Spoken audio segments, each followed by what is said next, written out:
Hi all! Everything in my video is pulled from the public domain, and I am using them under the Fair Use, Fair Dealings guidelines. Everything I say is my own opinion. You should look into this information for yourselves, but I'm pretty sure I'm right. Good morning, ladies and gentlemen. Here we go again. All right, we have updates. We have things to talk about. We have a few other stories now we're going to throw in before we get back to the main topics for today. So let's just jump in with both feet and get there, shall we? There's so much to cover again today. Let's go. All right, stories are coming out that, these are things we already knew, that Meghan continually nagged her ex-husband for TV roles, to push her career. We already know this. We know that while Meghan was on that show, Deal or No Deal, where she was a suitcase girl, Trevor had a film in production, a marital comedy, License to Wed, that had Robin Williams and Mandy Moore in it, and she was hoping for a role. Trevor was very smart. He actually did not really put her in roles where she didn't belong, and that created friction. So when she finally got into Suits, that was the end of their marriage. I think he knew what was going to happen.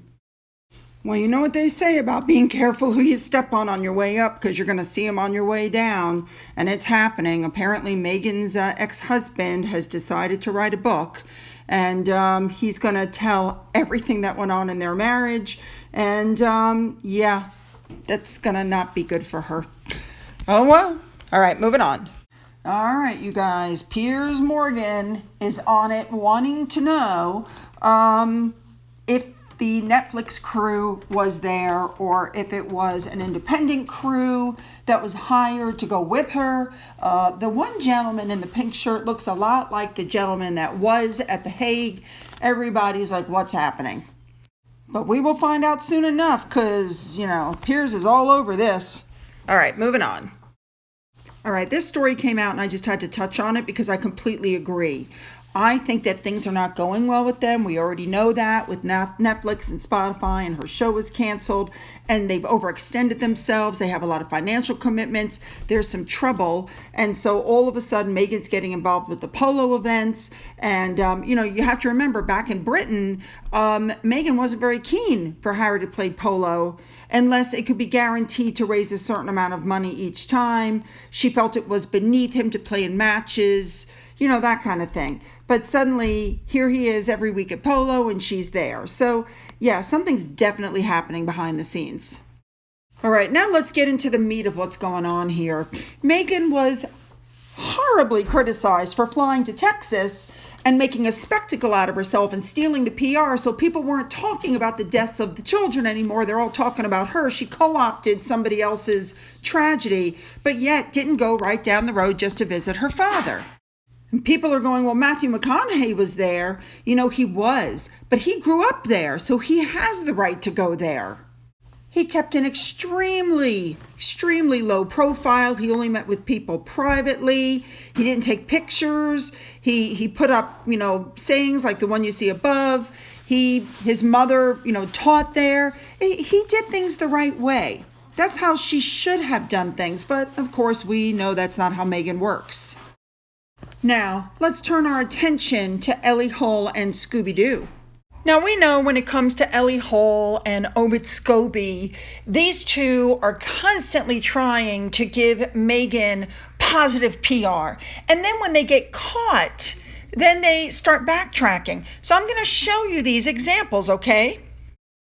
First, we have this tweet by Ellie Hall where she specifically says Meghan did not bring cameras. Nothing. There were no cameras. She went incognito. Nobody there knew who she was. And she even wrote the article. You guys remember this. If you look at the bottom, I had no idea who she was. They came in through the back door. This article was written by Ellie Hall. Then the photos came out of Meghan standing with the staff. Now, do you think this staff would stand there and take photos with an unknown person just because? Come on. So now it's damage control time. So now she put out the next day another tweet. And this time she put at the bottom, who said she didn't bring cameras? Who said she didn't do this? What are you talking about? Just stay tuned, blah, blah, blah. So she got caught lying. Now, just to show you how accurate a lot of this information is, take a look at what I showed you previously. Look above. This person reported that she tried to show up at the school. She apparently went to several spots. She didn't just go to that one spot and then go drop off the stuff. She went to multiple spots, right? This is what we heard, and then this came out. Once again, thank you to the cat with the emerald tiara. I love her stuff.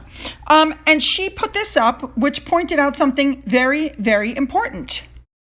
Now, we know how litigious Harry and Meghan are, so people don't really, print things unless they're 100% accurate. Well, this person put in their article, in response to a request for a comment, a news person for the Duchess confirmed Meghan had made multiple stops, but declined to provide details of the other locations that were visited. Right. It also says in the bottom in blue, it's about the kids, it's about the families, and I don't care if anyone knows that I'm here, she said personally. There you go. So much for being incognito and not wanting the cameras. I have to make a statement here. Everybody's like, it wasn't Netflix, it wasn't Netflix. Okay, it wasn't Netflix. She still brought camera crews, videographers, and photographers. They were seen running with her back to the car. And beyond all of that, ladies and gentlemen, she had to have known that when she showed up there, that the PR was going to be everywhere, that people were going to be taking pictures of her. She knew it, and she went anyway. So don't tell me that this wasn't self-service for her, because it is. And of course, we now know that now that the contact from Meghan's team told her it was okay, it's come out that the security team did speak with the manager. They did do a full location sweep. This was not an incognito visit. And of course, they had to come out with it because we'd already figured that part out. Well, I like Jamie Fraser's comments, and I hadn't thought of this, but it's probably correct. Jamie pointed out that this was probably all a write-off through Archewell. That's why the COO was there, even though it was a private capacity. If they put it through Archewell, because she went and she donated food and she did whatever it is she did, the whole trip is probably a write-off. Yeah, that's probably what happened. It makes you wonder if she did this because Harry and Meghan realized that their Netflix deal is in peril. Pearl has been canceled. The docuseries isn't really, I don't know. I don't think unless they get some stuff from the royal family, it's going to be worth a darn. The Heart of Invictus, I think, is not going to do well either. I think that they didn't understand, or at least Harry didn't understand, how this whole thing worked. And now if you don't produce content, the money doesn't come in. And I think they are beginning to have financial problems.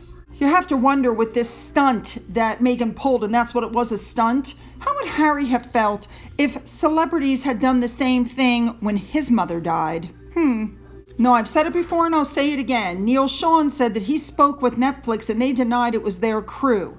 Now, this could be a CYA movement. It's possible because, let's face it, this was very distasteful what she did and there's a lot of backlash. But it doesn't really matter. Because, again, as you can see above, Netflix does hire independent camera companies. Meghan could have hired the people independently, and she's still planning on using the footage. It's still possible, so it doesn't change anything.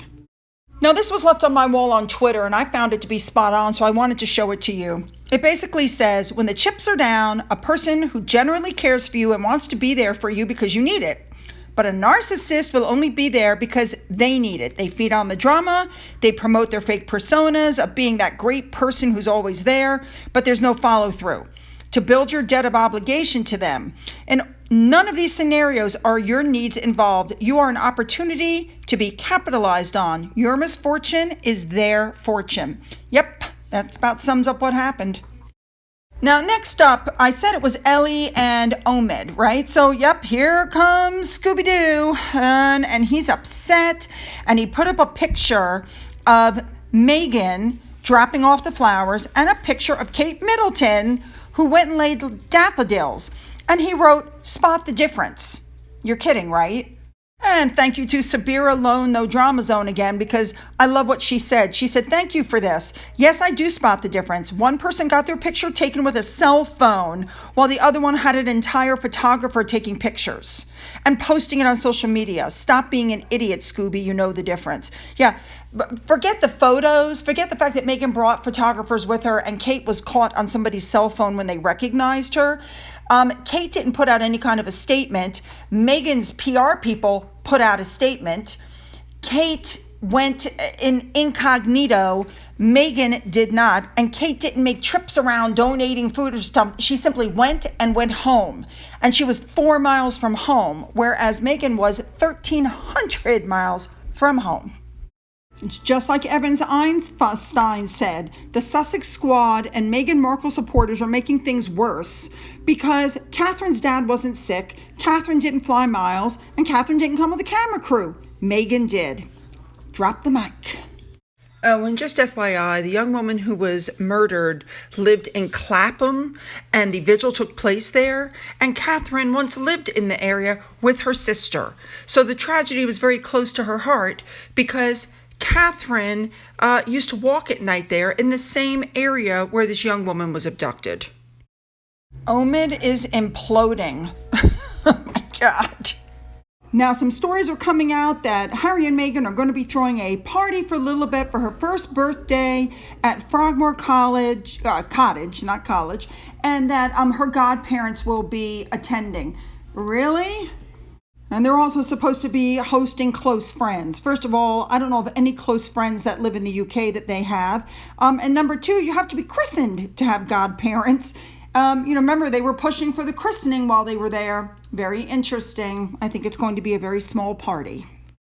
So we know that damage control is needed because the backlash from what she did is just really out of control. And so these stories are coming out. She's reaching out to her father. She's going to heal the rift.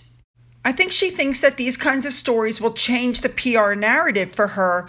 We're going to fix everything. Look, I am compassionate. I'm going to reach out to my dad. But there's only one little problem with that. Padina, a fabulous YouTuber who we know interviewed Thomas Markle directly, has been in touch with the Markle family and is confirming that Meghan has not reached out to her dad. So that's all a bunch of PR crap. It never happened. Once again, she's trying to fix the narrative, or Sunshine Sachs is, and it's not working. And instead, it's coming out now that she just might pull the plug on the Jubilee because the publicity is so bad, and she knows that when she gets to the UK, nobody there wants to see her either. As a matter of fact, people are so upset that there's a new trend going on there. Apparently, Madame Tussauds has had to put security by Meghan's wax figure because it's come out that a big thing that people are doing now is they're walking up to the wax figure and they're smacking her in the face and they're putting their hands over her face and they're taking pictures and posting them online. I think that's hilarious. Just, oh my God. Finally, I want to end with this statement that I found on Twitter that I thought was just really spot on. And what it says is, using your race and the insult of racist as a shield against criticism for bad behavior is what is truly racist and makes you and her look weak. Real feminists who claim to be strong women don't hide behind their race or gender like cowards. Spot on. Once again, another drop the mic moment. Yep. So, ladies and gentlemen, once again, lots of information coming out. We're going to keep an eye on this whole situation. You know that the majority of the stories that are coming out now are not true. This is all PR management because I think the backlash is so much bigger than Meghan thought it was going to be. So make sure to leave those comments below. Don't forget to follow me on Twitter, on Rumble, on Getter. Don't forget you can email me. Don't forget to hit that subscribe button. And if you've already hit the button, double check and make sure you're still subscribed. Don't forget, you can email me. For those who have donated to my coffee fund, thank you so much. And as always, you guys, have a great day.